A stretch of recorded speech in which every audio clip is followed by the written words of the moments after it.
Antes de empezar la entrevista, quiero hablarte de nuestro nuevo patrocinador, SERranking, la suite de herramientas SEO ideal para vigilar y ajustar tu estrategia SEO gracias a funciones súper potentes como Keyword Research, investigación de la competencia, comprobador de backlinks, generación de contenidos. Es una herramienta que siempre me ha parecido que tiene la mejor relación calidad-precio del mercado para profesionales SEO. Y ahora puedes aprender desde cero a usarla y sacar el máximo partido gracias al curso gratis que tienen. Incluye 20 vídeos, ejercicios prácticos y un test para obtener el certificado oficial de dominio de la herramienta. Encuentra el enlace para acceder en las notas del programa. El tema quería hablar, ¿no? Contigo. ¿Qué es para ti lo más importante de una estrategia SEO? Pues mira, a lo mejor suena muy básico, pero sobre todo saber lo que estamos haciendo, porque es verdad que muchas veces nos ponemos a hacer una checklist o sabemos que un 404 es un error, que hay un montón de titles que no están cubiertos y al final nos ponemos a planear un montón de tareas, pero eso no es una estrategia. Entonces, creo que lo más importante es auditar, saber qué proyecto tenemos en la mano y diseñar algo específicamente para ese proyecto que vaya a tener impacto en ese proyecto. No estandarizar demasiado, o sea, evidentemente hay cosas que sí, pero eso, hacer una estrategia pensando en lo que puede funcionar y sabiendo que incluso teniendo dos proyectos parecidos, a lo mejor la estrategia no va a ser la misma y no nos interesa que lo sea, o sea que eso, pararnos a pensar y decir, vale, ¿por qué estoy haciendo lo que estoy haciendo? ¿Por qué pongo estas tareas?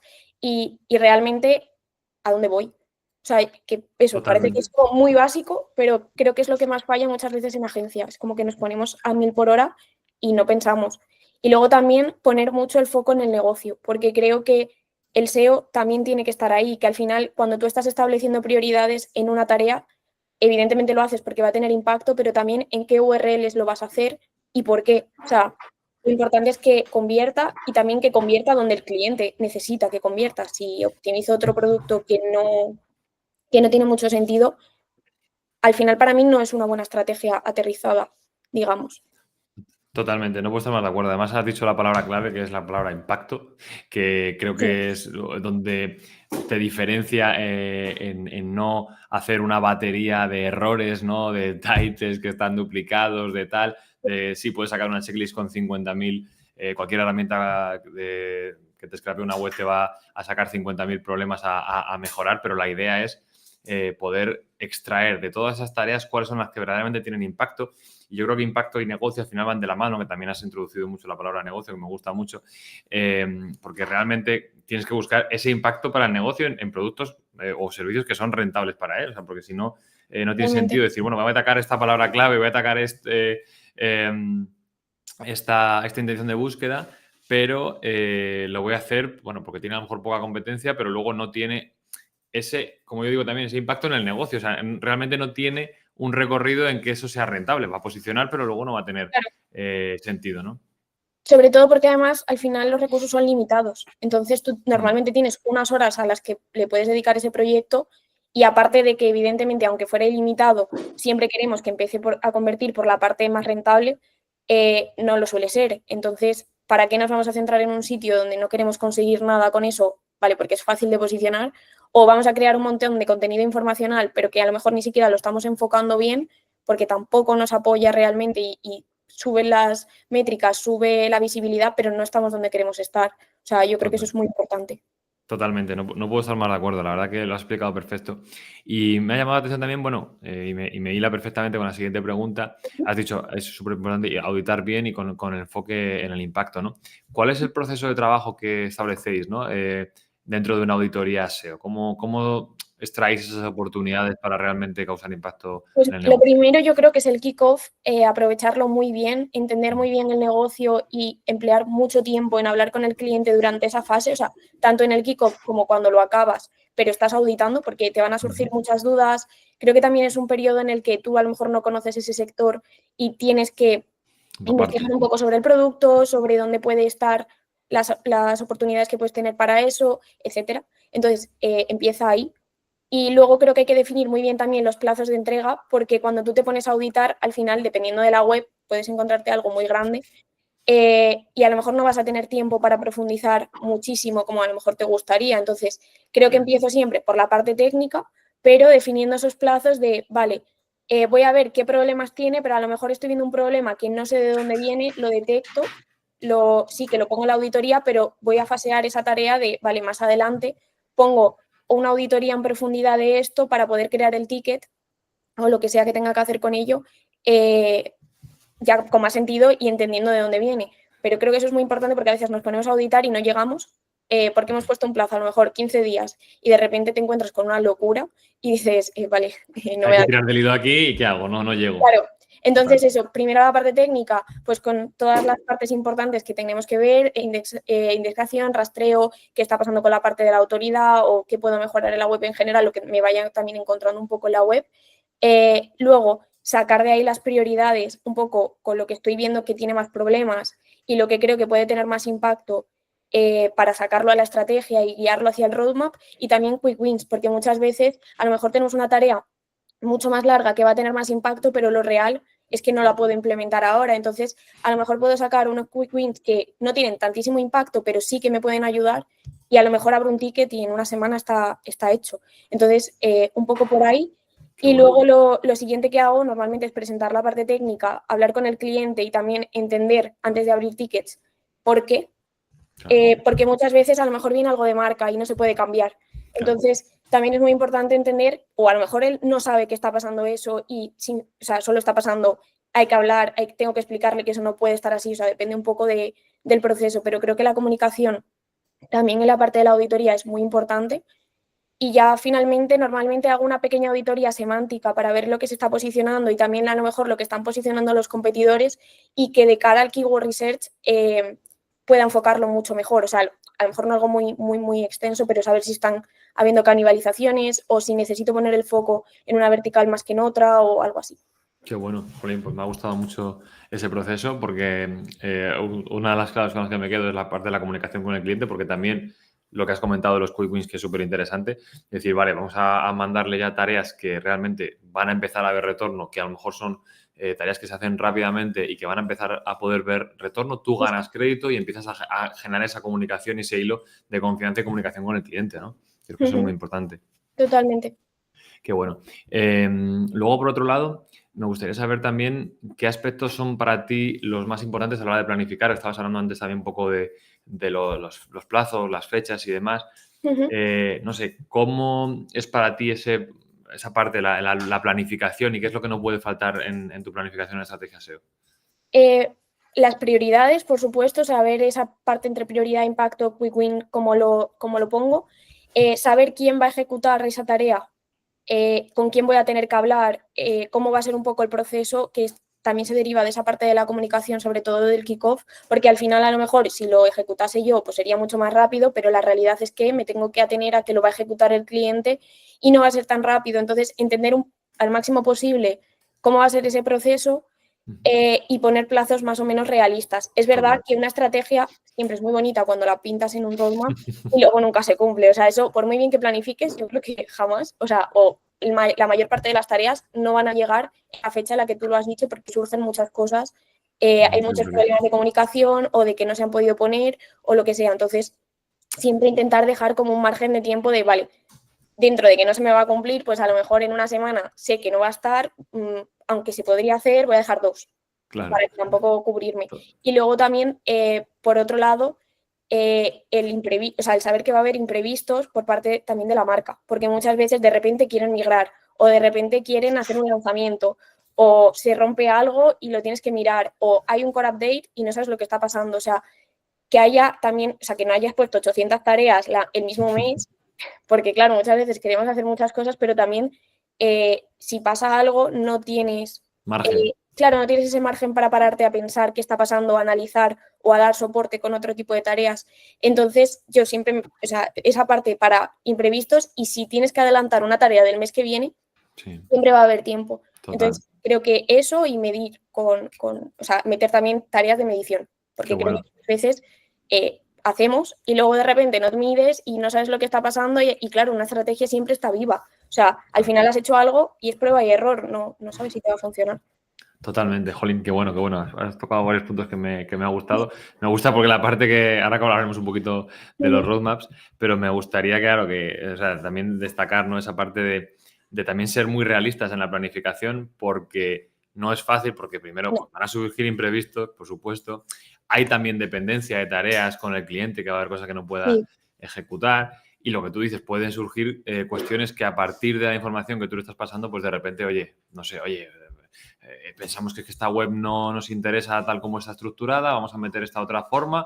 Entonces ya hay que meter también una inmigración o hay que meter un tal. justo. Entonces, claro, de repente te encuentras con cosas que no tenías previstas, ¿no?, en esa hoja de ruta, y al final es bueno contar con ese margen que te permita, pues lo que tú has dicho, si hay que Y adelantar tareas. reaccionar, Tareas justo. siempre hay, o sea que puedes adelantar esas tareas y si no la hay, pues tienes un poquito de margen para poderle dar prioridad, ¿no? Totalmente. Y luego creo que aquí también hay una parte muy importante que no es tanto estrategia, pero es educar un poco al cliente en los tiempos y Total. también en que va a haber cosas que a lo mejor él no va a ver, porque el SEO muchas veces no es visible como tal, al final son cambios técnicos o son otras cosas que muchas veces se lo llevan al contenido, vale, pero ¿cuántos contenidos vamos a hacer este mes? O, pero yo no estoy viendo lo que estás haciendo y a lo mejor también hay que educar en ese sentido de, vale, yo te voy a explicar por qué estoy haciendo esto, qué impacto tiene, cuánto tiempo puede llevar, por qué es necesario, para que también entienda que sí estamos trabajando, que a lo mejor hemos dicho una semana y se alarga a 2 porque hay problemas y lo estamos gestionando y que estamos haciendo cosas y que también es muy importante dedicarle tiempo a eso, que al final no solo va a ser cosas, un blog que salen post todos los días o sea, Total.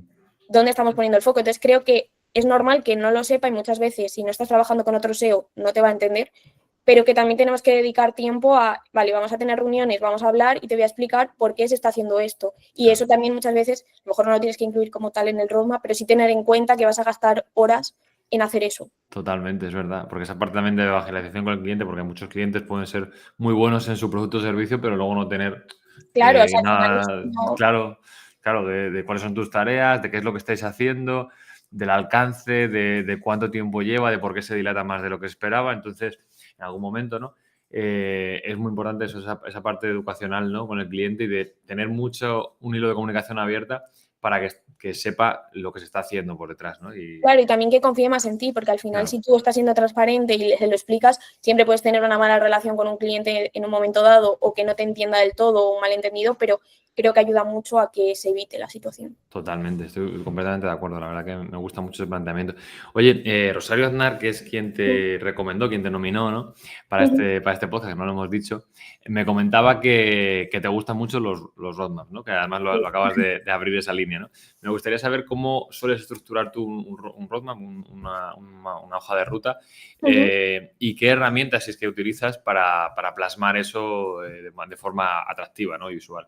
Pues herramientas depende, o sea, también según un momento en un trabajo que haya estado en otro, o también me adapto a la herramienta que utilicen, a la que tengamos, pero vamos, se pueden hacer con muchas y creo que son bastante parecidas. O sea, he trabajado desde Asana, pues con Ujú, el calendario y con ujú. los distintos tableros donde ibas Vale, añadiendo tareas, como con ClickUp o con Excel. vale, Muchas muy veces bien. con Muy bien. darle un formato medianamente bonito y sobre todo que sea práctico, que al final Sí. creo que es lo que tiene que ser un roadmap, nos sirve. Luego ya podemos ver si lo hacemos bonito o menos, pero bueno, que hay muchas y no tengo, sinceramente no tengo preferencia como por una en concreto.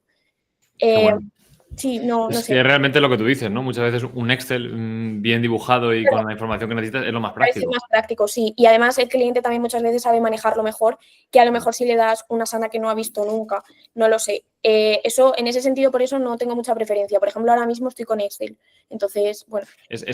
Sí, perdona, no, sí, No, no, continúa, eso, continúa. era eso. Iba a pasar ya a la parte de cómo lo estructuraba, pero Sí, ahora si quieres comentar cómo justo, estructurar, pero estoy de acuerdo en lo que dices, ¿no? Que muchas veces la herramienta más práctica es algo que sea lo más, ¿cómo decirlo? Lo más extendido posible, como puede ser una hoja de cálculo en Excel, en hojas de cálculo ujú, de Google, que te permiten que el cliente rápidamente no tiene que registrarse en una herramienta nueva a ver cómo funciona y nada, sino que es una herramienta ya familiar para él y que realmente simplemente con que le des acceso ya tiene la información en un momento y justo. puede añadir comentarios, ¿no? Sí, Sí, también un poco depende de las necesidades del proyecto, pero vamos, sí, totalmente. Que yo creo que lo perfecto. puedes hacer desde una herramienta hasta hacerlo con Excel. ¿Y cómo Perfecto. lo estructuras? Que te he interrumpido. Nada, no te preocupes. Pues eso, suelo sacar todas las tareas que van a tener sobre todo prioridad. Normalmente lo solemos hacer por cuatrimestre porque al final es verdad que puedes Ujú. hacer una estrategia anual más o menos, pero a la hora de bajarlo al roadmap, a lo mejor irte a dentro de un año, por eso decimos del desfase de las tareas o lo que va a pasar, sobre todo si el proyecto es nuevo, no tiene mucho sentido, entonces normalmente, pues eso, un cuatrimestre. Suelo poner la prioridad y el impacto para tener la visibilidad de esa tarea, la fecha de inicio, la fecha de fin. Me parece también bastante importante, si puedes, si es en Excel habría que ver cómo añadirlo, pero por ejemplo en Asana es bastante sencillo hacerlo. Los documentos que son necesarios para tenerlos a mano con cada tarea, ver de dónde sale, o sea, un anexo, lo que haga falta. La explicación un poco sencilla de lo que se va a hacer en esa tarea, si le vas a dar acceso al cliente, lo tiene que tener para que también lo entienda. ¿Quién se va a encargar de ejecutarlo? ¿Quién lo va a revisar? Que en este caso normalmente pues suelo ser yo, pero depende un poco de la situación, y el estado de la tarea, porque muchas veces pues a lo mejor está bloqueada. Entonces Claro. también para tener visibilidad. Y luego una cosa que suelo hacer también bastante para complementar el roadmap es tener otros tipos de documentos como trackers que me ayuden un poco a no sobrecargar ese roadmap de documentos, pero que tengas la visibilidad pues todo junto. O sea, por ejemplo, un content planner o un tracker de tickets, porque muchas veces un mismo problema tiene como varios tickets, no sabes en qué estado está cada uno, lo tienes que estar controlando, y al final así es mucho más sencillo. Vale, pues esta tarea tiene este tracker, miro cómo está y en 2 clics llego a todo. O sea, eso también un poco más por mi parte que por parte del cliente, pero bueno, también él tiene toda la visibilidad completa en un solo Sí. documento. En un solo documento me parece súper práctico, la verdad, porque es lo que tú has dicho, no tener toda la información a golpe de un par de clics, como máximo, poder saber el estado de la tarea, toda la información que has dicho que recoges, ¿no? Tema de prioridad, el estado, que también es lo que decías, ¿no? Puede estar bloqueada porque no, se ha decidido que no es una prioridad ahora mismo y que no se puede implementar, o que se va a implementar a un largo plazo, ¿no? Decir, bueno, pues esto está bloqueado y, y que te permite, pues eso, de una forma muy práctica, tener claro pues, todos los pasos y cuál es el estado de cada uno de ellos, ¿no? Hacer ese seguimiento. Totalmente. O Qué sea, al bueno. final es eso, si es que es una hoja de ruta de saber cómo está el proyecto. O sea, Mm, en un vistazo tienes que saber más o menos. Evidentemente, luego, si no tienes contexto porque llegas y estás haciendo de backup o por lo que sea, pues no. Pero que por lo menos te dé toda la información de, vale, si clico, investigo, tengo toda la información, puedo saber cómo está, dónde voy y qué es lo que voy a hacer la semana que viene. claro, qué guay. Oye, y vosotros al final que trabajáis en agencia, al final pues Ujú. supongo que tenéis que coordinaros mucho Sí. con otros canales de captación, puede ser PPC, redes sociales, email marketing, no lo sé. Ujú. Me gustaría saber cómo crees o cuál es la clave para combinar eficientemente estos canales, y cuál es el mayor desafío que te puedes encontrar. Pues mira, yo creo que la clave sobre todo es mucha comunicación, Ujú, porque al final cada uno tiene sus objetivos, cada uno tiene su especialidad, cada uno puede tener su propio criterio. Entonces creo que es muy importante invertir tiempo en hablar y en ver dónde están esos puntos en común dentro de la estrategia, que tenemos que coordinarnos y que tenemos que 100% estar de acuerdo e ir en la misma línea. ujú.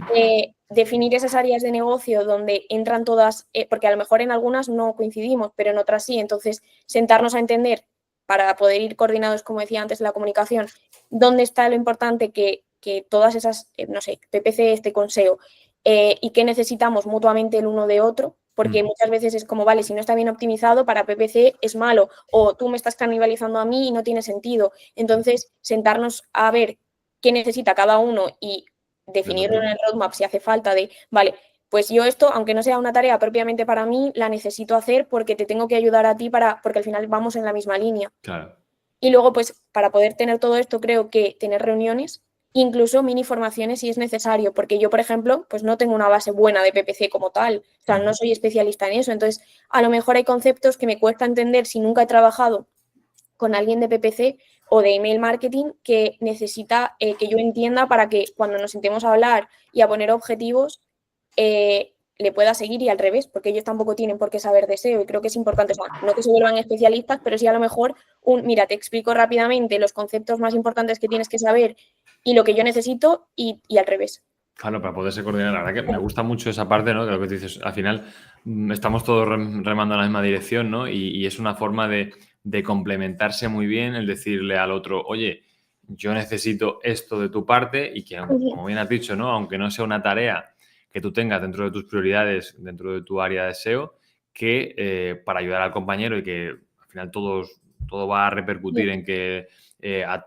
el proyecto vaya bien en ambos sentidos, ¿no? En ambas áreas, pues tengamos que darle un poquito de prioridad a esa tarea, ¿no? Entonces, Eso me parece una forma fantástica de funcionar. Sí, incluso a lo mejor, pues eso, tener un dashboard conjunto, que se vean los Ujú. objetivos también conjuntos, o sea, que no pensemos que cada uno está consiguiendo un objetivo individual, que sí, Bueno, pero que también estamos intentando conseguir algo conjuntamente, pues al final que se alcancen ciertos objetivos al final de año, que, no sé, que, que el cliente esté contento, que sea rentable, depende mucho también de lo que tengamos contratado, pero al final eso, que tengamos en cuenta que no somos departamentos aislados, o sea, que es total. todo dentro de una misma estrategia y de una misma web, entonces. Totalmente. Qué bueno. Me gustaría saber ahora, me gustaría hablar un poquito más de los dashboards, pero antes de nada me gustaría que nos dijeras, pues, cómo defines tú las métricas de un proyecto, ¿no? Y los indicadores de rendimiento que te ayudan, ¿no? A medir ese resultado, ¿no? De la estrategia que has elaborado.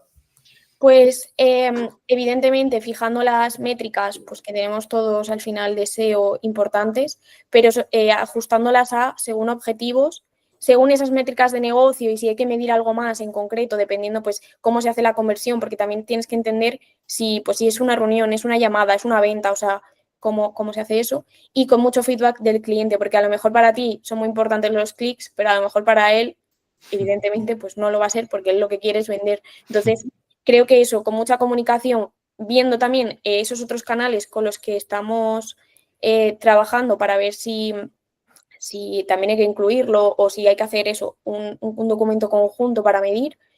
Y luego fijándonos también por temporalidad, ¿no? Al final se hace varios análisis a lo largo del año para ver cómo vamos y qué podemos hacer. Y si hace falta que te pares, porque por ejemplo ahora nosotros con un cliente hemos tenido que hacer un análisis en profundidad de CTR porque estaba cayendo en Estados Unidos y no sabíamos exactamente por qué y hemos detectado pues que había problemas con SEM, que había la parte de la inteligencia artificial, o sea que estaban influyendo muchos factores. Entonces, pues a lo mejor no teníamos como tal ese análisis contemplado en un principio y no era una, o sea, sí, evidentemente mirábamos el CTR, pero que no era algo en concreto y nos hemos tenido que parar, meter eso en el roadmap, era un imprevisto que ha surgido que teníamos que medir y a partir de ahora sí que se definen con a lo mejor un poco más de control sobre el CTR y sobre lo que está pasando, o si a lo mejor me interesan más las impresiones que los clics, o dónde estoy apareciendo, o no sé, depende un poco de lo que esté pasando. Qué bueno, me parece súper curioso, ¿no? Porque has introducido además un buen ejemplo, ¿no? De un caso en el cual dices, vale, pues es que hay métricas que son muy básicas, ¿no? Pues tú has dicho, ¿no? Clics, impresiones, tal. Sí, claro. Pero muchas veces te encuentras con algo que no sabes qué es lo que está pasando y a lo mejor te tienes que ir un poquito más a detalle y ver qué otras cosas impactan en que esto esté bajando, esté cayendo o que al final lo que más interesa, ¿no? Para el cliente, que sean las ventas o los leads, que, A lo que, mejor te bueno, estás que no. perdiendo clics porque a lo mejor estás en el resultado que tienes que estar, pero a lo mejor ya el usuario ya no clica. Claro. Total, es que Entonces, hay es muchos analizarlo. factores. Hay muchos factores. De repente, a lo mejor están apareciendo muchos más resultados de pago o está apareciendo un resultado de cero clic, ¿no? De respuesta directa o está apareciendo Claro. el iOverview, ¿no? De, oye, te va a pasar el resumen Ujú. directamente y el usuario ya no hace clic o, bueno, pues simplemente cambia el comportamiento o cambia, pues eso, al final cambia la hoja de resultados y por eso pues, muchas Totalmente, veces o puede incluso a lo estar. mejor estás perdiendo CTR a nivel global, pero no lo estás perdiendo en las páginas que a ti te interesa que lo Sí, tenga. Entonces, a lo también, mejor tampoco es un problema, es que claro. hay que pararse a mirarlo. Por eso hay que ver cada caso. Qué bueno. ¿Y cómo sueles estructurar tú? Porque además me ha gustado que has introducido la opción, ¿no? De tener pues dashboard conjuntos con los otros departamentos para, oye, Ujú. también vamos todos a una. Estas son las métricas que nos interesan a cada uno, pero al final todo está como parte de un objetivo global y demás. Y esto es lo que queremos hacia final de año o en el horizonte temporal que queramos marcarnos. Me gustaría saber un poco cómo suele ser, porque el otro día realmente además me ha venido esta pregunta porque hablando, escuchando el otro día a Iñaki Huerta, ¿no? Decía un Sí. poco que cuando tú vas viendo los dashboards, ¿no? Vas de alguna manera viendo, ¿no? Cómo se trabaja dentro, ¿no? Internamente de esa Sí. empresa. Entonces, me gustaría saber un poco cuál es tu estructura mental que utilizas para plasmar en un buen dashboard, ¿no? ¿Cómo es la organización? Normalmente tenemos el propio del canal, el de SEO en este caso, que lo organizamos por herramientas, o sea, por los datos que sacamos por Google Search Console, por Analytics, Ujú. etcétera. Si estamos midiendo con alguna herramienta concreta, también solemos añadir la página de esa herramienta con los datos que nos da. Una de overview con datos generales un poco de qué está pasando en la web y otra de a lo mejor mercados o URLs concretos. También, por ejemplo, yo ahora mismo estoy trabajando con un grupo muy grande, entonces también lo organizamos por marcas. Las marcas principales, las marcas, un overview de todas las marcas en general, pero que a lo mejor no le dedico a una más pequeña una hoja en concreto si ahora no estamos como más enfocados en ella. Añadiendo insights, o sea, al final tú en un dashboard, también depende un poco de cómo lo estructures y también del objetivo, pero o a lo mejor en el mensual no, pero en un quarter o en un anual sí, puedes añadir un poco pues lo que estás tú ya detectando en ese dashboard para que el cliente no vea números y no sepa muy bien qué es eso, aparte de que se lo presentes, pero que ya en el informe pueda tener por lo menos un resumen de lo que pasa, anexos si es necesario a otras mediciones en concreto o más detallado o no sé, cosas así, a través de botones o de cómo lo quieras añadir. Y luego, a veces, dependiendo del proyecto, también tenemos, y sobre todo si internamente llevamos otros canales, un dashboard conjunto en el que se pueden añadir pues, una pestaña para cada canal, pero también uno general de overview pues, más enfocado a lo mejor pues a la transacción o a la conversión que estamos midiendo, métricas un poco más globales de cómo está ese cliente, para que también se haga una idea de a nivel equipo cómo vamos y que creo que eso es lo que te decía antes, que ayuda mucho también a remar en la misma dirección. Espera un segundo. ¿Te das cuenta de lo importante que es compartir la información de seguimiento con tus clientes? Pues la suite SEO SERranking es ideal para sacar informes con insights interesantes para pasar a tus clientes. Te permite añadir información de valor que quieres mostrarle en un informe personalizado que puedes enviar automáticamente con la periodicidad que deseas a quien tú deseas. Tienes el enlace para probar la herramienta gratis durante 14 días en las notas del programa. Seguimos con el episodio. Totalmente. Y me surge una duda. ¿Cómo soléis comunicar pues todas estas métricas, todo este seguimiento al cliente? ¿Con qué frecuencia y qué feedback tenéis del cliente, ¿no? Porque muchas veces hacemos informes y el cliente muchas veces pues, no entra, no se lo lee, no quiere comentarlo porque las cosas van bien. ¿Qué feedback tenéis también vosotros de los clientes y cómo soléis tener la comunicación de esta? Depende mucho de cada cliente. O sea, yo, por ejemplo, estoy al 100% en un solo proyecto y que es un grupo muy grande, entonces llevo como varias marcas, pero cada marca se gestiona de una manera distinta y sé que otros compañeros de SEO trabajan otros proyectos también un poco adaptándose a lo que el cliente quiere. Pero normalmente, mensualmente, siempre se le manda y se intenta poner una reunión para explicárselo o si no, a lo mejor en la reunión que tengas para ir comunicándote con él y para ir fijando tareas, puedes comentarle los insights principales en caso de que no lo quiera, pues a lo mejor dedicarle tanto tiempo porque va bien y no le interesa, digamos. Pero, por ejemplo, nosotros, en mi proyecto en concreto, lo hacemos mensual, por quarters y anual. Vale. Entonces, claro, dependiendo de dónde estemos, le dedicamos más tiempo o menos a analizar esos insights con el cliente. Claro, Porque, y en este caso, además en este caso que me estás hablando de un proyecto grande, entiendo que siempre tienes una persona ahí de comunicación directa y estáis comunicando muy frecuentemente, por tanto mandas el informe y como tienes reuniones periódicas con ellos, pues ya directamente en la propia reunión pues se pueden comentar un poquito, ¿no? Claro, justo. Y luego ya si tenemos que hablar con alguna marca en concreto, también se fijaría una reunión para cada marca, pero sí, más o menos ese es el flujo. Qué guay. Oye, pues por mí lo tengo, ¿eh? Tengo ya todas las preguntas que me tenía organizado. Yo creo que lo tenemos liquidado, lo has explicado todo estupendamente. La verdad que es un gustazo. Yo no tenía el placer de conocerte hasta hoy y me ha encantado y me ha parecido, bueno, la entrevista de súper calidad. Muchas gracias, la verdad. La verdad que estoy muy contenta por la oportunidad. Pues nada, gracias a ti por venir y nada, y siempre que quieras, pues puedes repetir. ¿Vale? Genial, muchas gracias. Lo dejamos aquí. Muchas gracias, Miriam. Un abrazo y Un nada, abrazo. nos escuchamos, ¿vale? Vale. Chao. Chao. Hasta aquí el episodio de hoy. Recuerda que ahora puedes suscribirte a este podcast para que te avise de los nuevos episodios por email y comparte información del episodio de valor contigo entrando en luisrevuelto.es/podcast. Repito, luisrevuelto.es/podcast. Espero que te haya gustado el episodio. Si es así, agradezco tus valoraciones en Spotify, iVoox, Apple Podcasts y también en YouTube. Hasta la próxima.